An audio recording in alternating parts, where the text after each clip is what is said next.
Ngayon ko lang na-experience na magbalot ng ganitong karaming isda, guys. Hindi ko nga lubos maisip na aabutin kami ng gabi. Paano ba naman kasi nagpalaro ng grow out challenge si Papa Badyaw? Kaya naman pumunta tayo sa kanila para makatulong.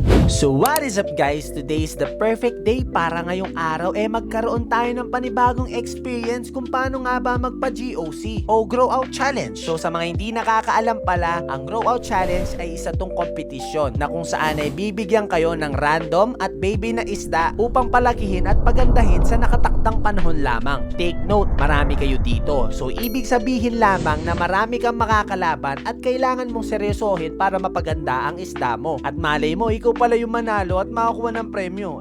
Balatuin mo na lang ako.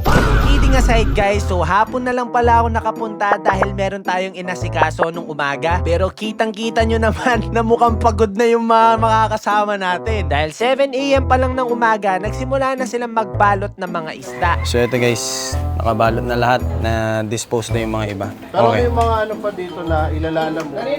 Hindi pa kinuha ng mga fellow players natin. Okay.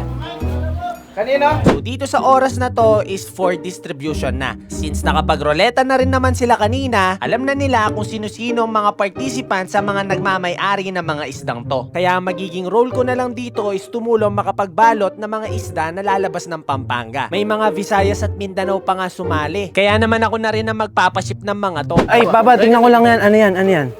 Uy, best supporting team. Team Luid, yun. Ingat, Papa.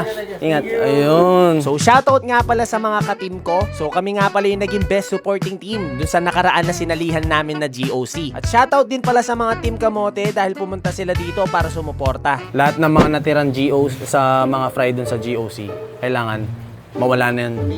Face out na.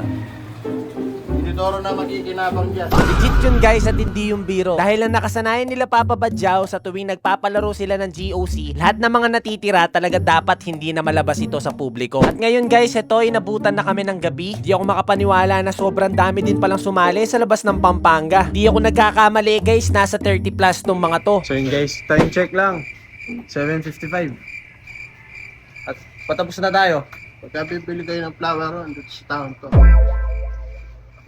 At sa wakas, guys, natapos din tayo sa pagkahaba-haba ng panahon. At dito nag-uumpisa na kami mag-empake. Gaya na sabi ko, guys, na ako yung magpapaship ng mga to, kaya dadalhin ko sila pa uwi. At bago matapos ang video na to, sa mga tropa pips natin na may alam na upcoming GOC dyan, pakilapag naman sa comment section dahil marami din na nagtatanong sa atin kung saan daw sila makakasali sa mga grow out challenge ngayon. O paano ba yan, guys? Dito na magtatapos yung video natin at kita-kits na lang sa mga GOC na sasalihan natin. At good luck sa inyo. Maraming salamat.